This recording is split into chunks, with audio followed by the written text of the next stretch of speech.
दोस्तों नमस्कार, मैं हूं आलोक पाठक और आप देख रहे हैं खबर दस्तक। उत्तर प्रदेश में वैसे तो चुनाव 2027 में होने को है, लेकिन अखिलेश यादव ने अभी से सपा के पक्ष में माहौल बनाना शुरू कर दिया है और भारतीय जनता पार्टी अंतरकलह में फंसी हुई है। कल अखिलेश यादव ने एक ट्वीट किया और इस ट्वीट से पूरी की पूरी आधी आबादी को यानी महिलाओं और बेटियों को बहुत बड़ा संदेश दिया। अखिलेश जब मुख्यमंत्री थे तो महिला सुरक्षा के लिए उन्होंने बहुत बड़े कदम उठाए थे। तब उत्तर प्रदेश में महिलाओं के लिए एक डेडिकेटेड नंबर बनाया गया था 1090। महिला सुरक्षा के हेल्पलाइन बनी थी, बड़ी पॉपुलर हुई थी। 1090 पे महिलाएं तुरंत फोन करके अपनी शिकायतें दर्ज कर सकती थी। साथ ही महिलाओं अपराध को रोकने के लिए रिस्पांस इन टाइम के लिए उन्होंने डायल 100 की शुरुआत की थी। बड़ी संख्या में इनोवा गाड़ी खरीदी गई थी, स्कॉर्पियो खरीदी गई थी, बाइक खरीदी गई थी और डायल 100 पे आप फोन करते और तुरंत घटनास्थल पर पुलिस पहुंचती थी। खैर, योगी सरकार तो नंबर बदलने में माहिर है, डायल 100 को उन्होंने 112 कर दिया। खैर, उसके बाद अखिलेश की सरकार चली गई, लेकिन ये काम ये जो दोनों महिलाओं के लिए जो उन्होंने काम महिला हेल्पलाइन बनाई थी, वो आज भी महिलाओं की बड़ी मदद कर रही है। अब उन्होंने एक और बड़ी घोषणा की है। वो कल उन्होंने जो ट्वीट किया, उस ट्वीट से बड़ी राजनीतिक हलचल मच गई है। वो ट्वीट मैं कहूंगा कि अगर हो सके तो राज कपूर जी से कहूंगा कि लगा दे। हम 2027 में स्त्री सम्मान समृद्धि योजना लाएंगे, हर बालिका युवती नारी को सबल बनाएंगे। यानी महिलाओं को आर्थिक मदद पहुंचाए देने की शुरुआत समाजवादी पार्टी करेगी अगर उसकी सरकार बनती है 2027 में। और ये एक बड़ा फैसला है और ये वादा कर दिया अखिलेश यादव ने मार्च 2025 में। देखिए, महिलाओं के को सम्मान देके लाडली बहना सम्मान योजना मध्य प्रदेश में शिवराज सिंह चौहान ने शुरू की थी अगस्त 2024 में और उन्होंने महिलाओं के अकाउंट में पैसा ट्रांसफर किया। वो अपनी सरकार बचाने में कामयाब रहे। इसी तरह महाराष्ट्र में भी एकनाथ शिंदे की सरकार ने महिलाओं को सीधे उनके अकाउंट में पैसा भेजना शुरू किया और इसी तरह से एक मैया सम्मान योजना झारखंड के मुख्यमंत्री हेमंत सोरेन ने शुरू की थी और जिसकी वजह से हेमंत सोरेन दूसरी बार झारखंड में चुनाव जीतने में कामयाब हुए। और दिल्ली में भारतीय जनता पार्टी की चुनावी जीत का एक बड़ा कारण यह है कि दिल्ली में भी भारतीय जनता पार्टी की सरकार ने महिलाओं के अकाउंट में 25 रुपए महीने देने की घोषणा की। लेकिन यहां यूपी में अखिलेश यादव ने पहले ही वायदा कर दिया कि हम ये आपको देंगे। अब हो सकता है अखिलेश यादव की घोषणा सुनने के बाद योगी सरकार नींद से जगे और ऐसी कोई घोषणा करे, लेकिन अगर वो घोषणा करती है, स्कीम शुरू करती है, तो उत्तर प्रदेश की महिलाओं को अखिलेश यादव और उनकी टीम समझा सकती है कि भैया ये सम्मान जो आपको मिल रहा है, हमने वायदा किया, पहले ही वायदा किया कि हम चुनाव जीतेंगे तो देंगे, इसलिए योगी सरकार ने आपको ये दे दिया है। अब देखिए, दो बड़ी चीजें हैं इस वक्त महिलाओं में और खासकर बेटियों में। महिला सुरक्षा के मामले में उत्तर प्रदेश सरकार लगातार फेल हो रही है। महिलाओं के प्रति अपराध रुकने का नाम नहीं ले रहे हैं।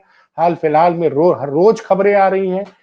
जिस तरह से अभी जो मथुरा में हुआ था, मथुरा में दो बेटियों की शादी थी, वो जा रही थी गाड़ी में और बवाल हो गया, लोगों ने उनको मारा पीटा, उनके चेहरे पे काली पोत दी। फिर एक बेट तो महिलाओं के प्रति अपराध रुकने का नाम नहीं ले रहा है, खासकर दलित और ओबीसी महिलाओं को लेके। और अखिलेश ने भी ये वादा कर दिया है। अच्छा, 1090 का मैंने जिक्र किया, 1090 की योजना बहुत पॉपुलर थी उत्तर प्रदेश में, तो सब महिलाओं को पता है। अच्छा, अखिलेश यादव जो वादा करते हैं वो पूरा करते हैं, ये उत्तर प्रदेश के युवा अच्छी तरह से जानते हैं। मैं ऐसा इसलिए कह रहा हूं कि याद करिए 2012 का जब चुनाव था, विधानसभा चुनाव का, उस वक्त अखिलेश यादव ने पार्टी के घोषणा पत्र जब घोषित किया जा रहा था, उस वक्त ये वायदा किया था कि जो भी छात्र इंटर पास करेगा उसको हम लैपटॉप देंगे। और अखिलेश यादव ने सरकार बनते ही ये वायदा निभाया था और कई लाख छात्रों को लैपटॉप बांटा था। और उसमें लैपटॉप छात्र छात्राओं दोनों को मिला था। उसके अलावा इंटर के बाद जो बेटियां पढ़ने जाती थी उसको समाजवादी सरकार में 20,000 रुपए की मदद दी जाती थी सीधे। तो ये सब योजनाएं जो थी वो पूर्व में समाजवादी पार्टी की सरकार में मतलब जो वायदा किया पूरा किया गया। इसलिए ये जो घोषणा हुई है कल, वो उत्तर प्रदेश में समाजवादी पार्टी की जीत का रास्ता आसान करेगी। अब आप बोलेंगे कि भाई ये बात आप क्यों कह रहे हो, अभी तो चुनाव 23 महीने बाद है। लेकिन भाई साहब मोमेंटम इसी तरह से बनता है। कल ही एक और ट्वीट किया था अखिलेश यादव ने, युवाओं से सीधा संवाद किया था। अच्छा, अखिलेश ट्वीट के जरिए युवाओं से क्यों बात करते हैं उसको भी आपको समझना पड़ेगा, क्योंकि गोदी मीडिया अखिलेश यादव को उतना ज्यादा कवर नहीं करती है, पहली बात। दूसरी बात, युवा युवा हो, महिलाएं हो, बेटियां हो, आजकल सब के सब सोशल मीडिया पे ज्यादा रहती हैं, मोबाइल के जरिए सब कनेक्टेड रहती हैं। तो अखिलेश यादव सीधे संवाद कर रहे हैं, एक्स के माध्यम से कर रहे हैं, इंस्टाग्राम के माध्यम से कर रहे हैं, अपने व्हाट्सएप चैनल के माध्यम से कर रहे हैं, अपनी फेसबुक चैनल के माध्यम से कर रहे हैं। तो कल उन्होंने युवाओं से एक सीधा संवाद किया था और युवाओं के दर्द को समझा था कि किस तरह से युवा देश के युवाओं की मेहनत का फायदा उठाकर कुछ चंद गिने चुने पैसे वाले जो पूंजीपति लोग हैं उनकी उनकी उनकी दौलत में तो काफी तेजी से इजाफा हो रहा है, लेकिन युवाओं को उनकी मेहनत का पूरा फल नहीं मिल रहा है। बल्कि देश के दो बड़े उद्योगपति तो चाहते हैं कि युवा महीने में, हफ्ते में बजाय 45 घंटे की जगह 70 घंटे या 90 घंटे काम करे। तो उस सोच पे भी कल अखिलेश यादव ने इस सोच का बड़ा विरोध किया था और युवाओं और उनका वो ट्वीट बड़ा वायरल हुआ था। अब तक कई लाख युवाओं ने उस ट्वीट को पढ़ा है। तो ये सब बातें क्या हो रहा है, एक तरफ योगी जी सिर्फ कुंभ के महिमा मंडन में बिजी है, कुंभ के महिमा मंडन में वो महाकुंभ का महिमा मंडन कर रहे हैं और बता रहे हैं कि हमने महाकुंभ किया, ये किया, वो किया। अभी उस महाकुंभ से निकल ही नहीं पाए हैं, जबकि महाकुंभ को खत्म हुए अब 4 दिन हो गया है। लेकिन उसी दूसरी तरफ जो दलितों की बेटियों की शादी में जिस तरह से लगातार हिंसा की खबरें आ रही हैं, उससे दलितों में नाराजगी बढ़ी है। आज फिर उत्तर प्रदेश से एक बड़ी चौंकाने वाली खबर आई है, जौनपुर से ही। जौनपुर में फिर एक समाजवादी पार्टी के बूथ वर्कर की बड़ी बेरहमी से जान ले ली गई। तो और जौनपुर में हमेशा याद करिए, जौनपुर में एक लड़के का बेरहमी से सर काट दिया गया था। यादव समाज का लड़का था, इकलौता लड़का था, उसको लेके बड़ा बवाल मचा था। तो उत्तर प्रदेश में अच्छा, अभी ये सब घटना चली रही है। कानपुर का एक घटना थी विधानसभा के पास। कानपुर से एक दंपत्ति आए थे, उनकी बेटी पिछले 3 महीने से गायब है, ब्राह्मण दंपत्ति, और पुलिस उनको ढूंढ नहीं पा रही है। तो वो ज्वलनशील पदार्थ लेके आए थे, वो खुद को अपना खत्म करने वाले थे विधानसभा के सामने। एन मौके पे पुलिस ने उनको पकड़ा और उनको बचाया, उनकी जान बचाई। अभी तक पता नहीं चला कि वो बेटी जो गायब हुई थी उसका कुछ पता चला कि नहीं पता चला। तो मैं ये सारी बातें इसलिए बता रहा हूं, कासगंज की घटना है 3-4 दिन पहले। एक छोटी बहन ने आके बताया, पुलिस का वर्जन कुछ और है और आजाद समाज पार्टी के चंद्रशेखर आजाद का कहना कुछ और है। पुलिस का कहना है कि बड़ी बहन गायब हो गई और छोटी बहन ने, बड़ी बहन को जब ढूंढने परिवार वाले गए तो छोटी बहन ने घर में रस्सी से लटक गई, अपनी जान दे दी। जबकि चंद्रशेखर रावण का कहना है कि इन दोनों दलित बेटियों को गांव के कुछ दबंग परेशान कर रहे थे और फरवरी में 4 या 5 फरवरी को उठा ले भी गए थे एक बार, जैसा चंद्रशेखर रावण ने ट्वीट किया था। बाद में समझौता हुआ, पुलिस ने कोई कार्रवाई नहीं की, ये दोबारा घुसे घर के अंदर और ये घटना हो गई। तमाम घटनाएं, मेरठ की घटना आपको पता ही है। तो दलितों के ऊपर क्या हो रहा है, दलितों की बारात में मेरठ पे हमला हुआ, बुलंदशहर में हमला हुआ, मथुरा में हमला हुआ, हर तरफ से खबरें आ रही हैं। और आज आपको बताया कि जौनपुर में फिर एक युवक की बड़ी बेरहमी से जान ले ली गई है। तो कानून व्यवस्था का बुरा हाल है उत्तर प्रदेश में। महिलाएं अपने आप को सुरक्षित नहीं महसूस कर रही हैं और ऐसे में आर्थिक तंगी का हाल तो आप समझ ही रहे हैं। उत्तर प्रदेश में कर्ज जो है, प्रति व्यक्ति कर्ज जो है दुगने से ज्यादा हो गया है पिछले 8 सालों में। तो कर्ज बढ़ता चला जा रहा है, नौकरियां कहीं है नहीं। वैसे तो योगी सरकार दावा करती है कि हमने 40 लाख करोड़ का निवेश का एग्रीमेंट किया, कितना निवेश आया ये पता नहीं चल रहा है। तो और अभी योगी सरकार की परीक्षा भी हो जाएगी, क्योंकि जब 2022 का ये लोग चुनाव जीते थे तब योगी जी ने वादा किया था कि हर दिवाली और हर होली पे जो महिलाएं हैं जिनको कि उज्ज्वला योजना के तहत सिलेंडर मिला, उनको 2 सिलेंडर मुफ्त दिया जाएगा। तो अब ये सिलेंडर दे पाते हैं कि नहीं, अगर होली पे मिलेगा। अच्छा, दूसरी बात है कि जब हर राज्य में बीजेपी गैस सिलेंडर 500 रुपए में बेच रही है, बिक रहा है, 500 रुपए में दे रही है, उत्तर प्रदेश में अभी भी सिलेंडर का दाम 840 रुपए है। जबकि राजस्थान में इन्होंने ये वादा किया था, चुनाव वादा किया था, मध्य प्रदेश में किया था, छत्तीसगढ़ में किया था, लेकिन उत्तर प्रदेश में गैस की कीमत 845 रुपए है।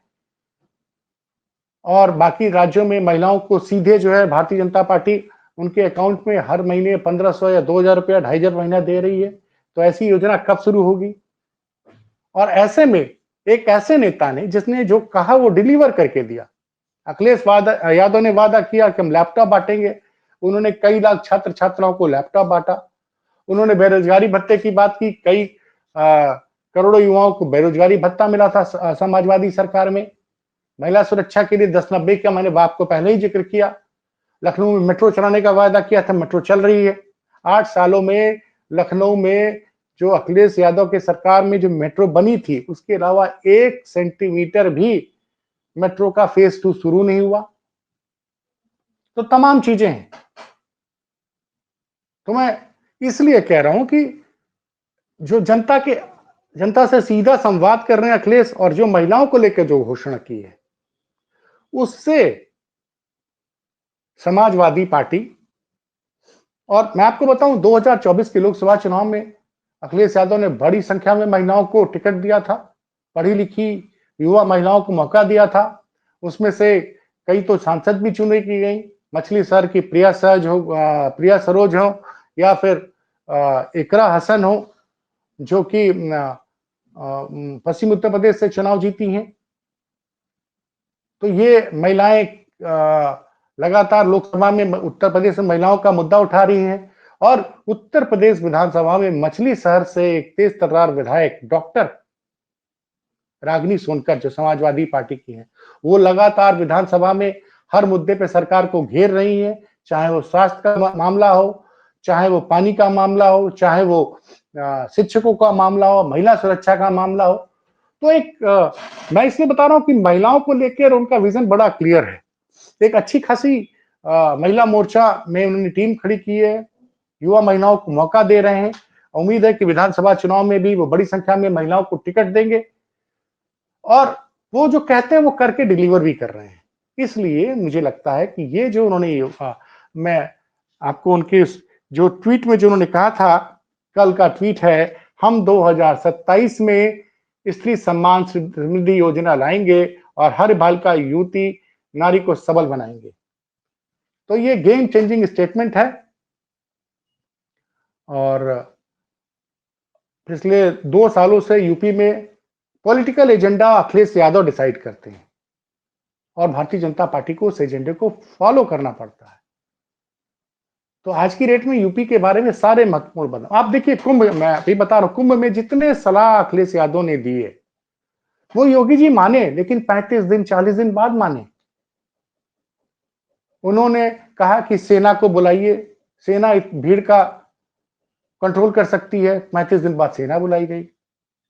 जब कुंभ में दौरान बहुत तगड़ा जाम लग गया था, याद करिए, जो कुंभ जा रहे थे सड़कों पे 10-10 12-12 घंटे जाम में फंसे थे। उन्होंने उनमें से कई लोगों से वो मिले, उनकी वेदना को ट्विटर पे शेयर किया और सरकार से बोला कि आप इनको तुरंत राहत दिलाइए। तो केंद्र सरकार जागी और भारतीय जनता पार्टी कार्यकर्ताओं की ड्यूटी लगाई गई एमपी और यूपी के कि आप सड़कों जाम में फंसे हुए महिलाओं बच्चों की मदद कीजिए।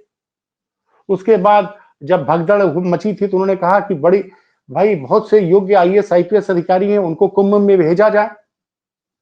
तो उनकी सलाह के बाद योगी सरकार ने 52 आईएएस आईपीएस पीसीएस पीपीएस की ड्यूटी लगाई और उसके बाद काफी राहत मिली।